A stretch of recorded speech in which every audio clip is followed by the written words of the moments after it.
Hi, this is Charting Man Dan of thechartguys.com, home of technical analysis education. Click the link for a free week trial, no credit card required, and gain access to our multiple live broadcasts daily, community chat room, educational videos, nightly watch lists, and more. Invest in your education and future and join the community today. Hey everyone, checking in on oil, and the bulls are still in full control. That being said, we have a bearish MACD we want to keep an eye on, but we are still setting higher lows, and more importantly, we're holding this 10-day moving average support, which held the last consolidation. That level is 48.92. We were confirming the bearish reversal candlestick, but now it's a doji, and that lower wick showing bulls buying the dip yet again. So as long as these higher lows keep being set, the bulls are in control. We can see that MACD is flirting with the bearish cross. That likely won't follow through unless we lose this 10-day moving average support, and I'm not going to be looking for a trend change in oil unless we break down below 47.26, the low of the last consolidation. So the weekly chart is still continuing extremely strong. Increase in volume the past 3 weeks has been a great sign for the bulls, and we're looking at that key resistance level of 50.92 and that psychological 50 level which rejected the price earlier this week.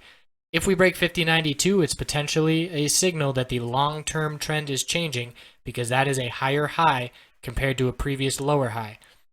It remains to be seen if that level will be broken, but it was likely that we could test that next week if we see a green day on Tuesday, confirming this bullish doji holding key support. So I'm not going to lie, I am scouting and looking for weakness to continue the overall trend, because if you're bullish, you're obviously with the trend over the past 3-4 months, but if you're bearish, you're with the trend for the past 3 years. So I am looking for a potential lower high. I'm not going to place any bets assuming we're going to get rejected. I'm going to wait and see the signs I want. I want that bearish MACD cross on the daily. I want the 10-day moving average support lost, and I want some lower lows to be set. If that were to all occur before breaking 50.92, I will look for some downside and some bearish entries in oil. If not, I don't like bullish entry at this point because of how extended we are after this big move over the past 4 months.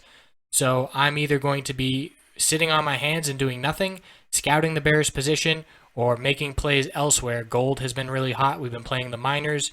So plenty of opportunity out there. It's all about risk to reward, and I don't like the risk to reward factor, the risk to reward ratio, I should say, from where we currently stand as a bull.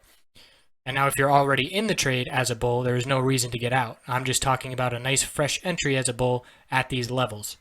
So that is my opinion on oil. I hope you have a great long weekend, and we'll check back in on Tuesday as always. Have a great weekend. Thanks for watching. The Chart Guys community has compiled trader tips from dozens of traders over the last year and put together a free ebook you can access by clicking the button and entering your email. Have a wonderful night.